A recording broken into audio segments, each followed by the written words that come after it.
BTV Tripura থেকে আমরা যোগাযোগ করতে পেরেছি বিশালগড়ের বিধায়ক সুশান্ত দেব মহোদয়কে, এবং আমরা যুব শক্তির আধারও বলতে পারি সুশান্ত দেবকে। আপনাকে অসংখ্য ধন্যবাদ আমাদের সঙ্গে যুক্ত হওয়ার জন্য। শুভ বিজয়া। আপনাদেরকে নমস্কার। আপনাদের চ্যানেলের প্রত্যেকটা কর্মকর্তাকে শুভ বিজয়ার আন্তরিক শুভেচ্ছা, এবং আপনাদের চ্যানেলের মাধ্যমে আপনাদের সমস্ত দর্শককেও বিজয়ার হার্দিক অভিনন্দন। এই বিশেষ দিনে আপনার পক্ষ থেকে বিশালগড় তথা ত্রিপুরার মানুষকে কি বার্তা দেবেন? আসলে বিজয়া আমাদের জন্য একটা আবেগ। আমরা প্রত্যেক বছর দুর্গাপুজোকে নিয়ে অপেক্ষায় থাকি, এবং আমাদের জন্য কিন্তু একটা দুঃখের দিনও, কারণ এই 4টা দিন আমরা আনন্দ করে মাকে আমরা বিদায় দেওয়ার পালা। আজকে এই শুভ বিজয়ার পুণ্যতিথিতে, পুণ্য লগ্নে আপনাদের চ্যানেলের মাধ্যমে গোটা রাজ্যবাসীকে একটা কথাই বলবো, আসুন আমরা সবাই মিলে হিংসা, হানাহানি, বিদ্বেষ ভুলে সবাই একসঙ্গে চলি। আমাদের এই স্বপ্নের রাজ্যকে আমরা শ্রেষ্ঠ রাজ্যে পরিণত করি, এবং আজকের এই বিজয়ার দিনে আমাদের শপথ নিতে হবে। যুব ভাই বোনদের কাছে আমি অনুরোধ করব, আমাদের নেশার বিরুদ্ধে যে লড়াই, সেই লড়াইয়ে আমাদের সাকসেস হতে হবে, এবং আমরা যেন নেশামুক্ত সমাজ গড়তে পারি, আমরা যেন বাল্য বিবাহ মুক্ত সমাজ করতে পারি, তৎসঙ্গে আমরা যেন বৃদ্ধাশ্রম মুক্ত সমাজ গড়তে পারি।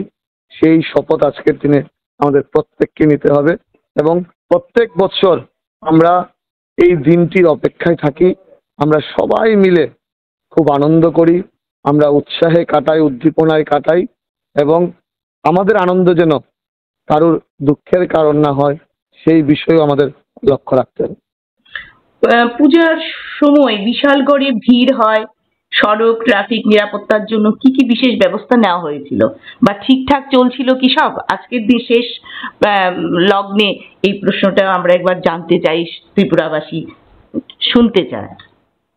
আসলে পুজোকে নিয়ে প্রত্যেকটা ডিপার্টমেন্টের প্রশাসনিক স্তর, সাধারণ প্রশাসন বলুন, পুলিশ প্রশাসন বলুন, আমাদের স্বেচ্ছাসেবকরা বলুন, সবাই মিলে চেষ্টা করে মানুষকে স্বাগত জানাতে, দর্শনার্থীদের স্বাগত জানাতে, এবং কিভাবে এত বড় ভিড়কে কন্ট্রোল করা যায় সেই বিষয়েও টেকনিক্যালি অনেক ব্যবস্থাপনা নেওয়া হয়েছিল, এবং আমরা অত্যন্ত আনন্দের সহিত বলতে পারি আমরা খুব সুন্দরভাবে উৎসবের দিনগুলো আমরা কাটিয়েছি, পুজোর দিনগুলো আমরা কাটিয়েছি, এবং সবাইকে পরিষেবা দেওয়ার আমরা চেষ্টা করেছি।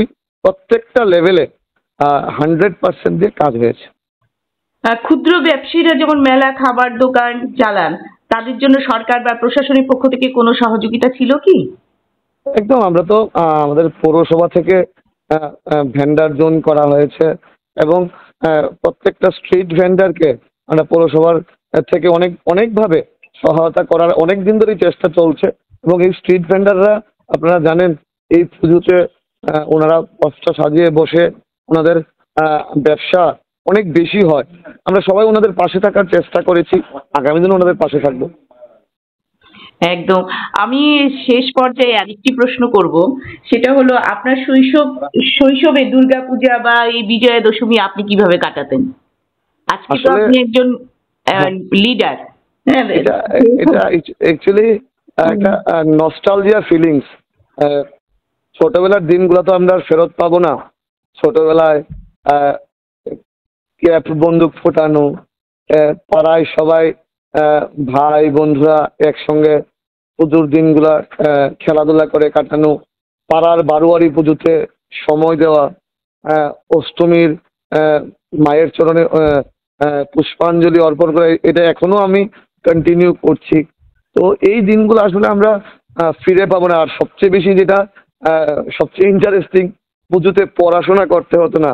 এটা আমার জন্য সত্যি খুব একটা আনন্দের বিষয় ছিল, যে এই পুজোর 4 দিন পড়াশোনা করার জন্য কেউ বলবে না। এই সব কিছু মিলে এটা ফিলিং, নস্টালজিয়া।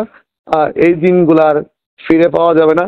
ঠিক আছে, এখন লিডারশিপ করা হচ্ছে, মানুষের আশীর্বাদ ভালোবাসায় বিধায়ক হয়ে কাজ করার সুযোগ পেয়েছি।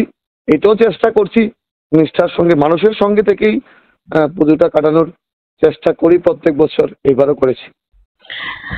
বিটিভি ত্রিপুরার পক্ষ থেকে শুভ বিজয়ের অনেক অনেক শুভেচ্ছা, অনেক ভালোবাসা, শ্রদ্ধা রইল। আপনি আমাদের সঙ্গে সংযুক্ত হয়েছেন তার জন্য অনেক কৃতজ্ঞতা। আমাদের প্রত্যেককে আবারও শুভ বিজয়ার আন্তরিক প্রীতি শুভেচ্ছা, বড়দেরকে আমার নতমস্তকে প্রণাম।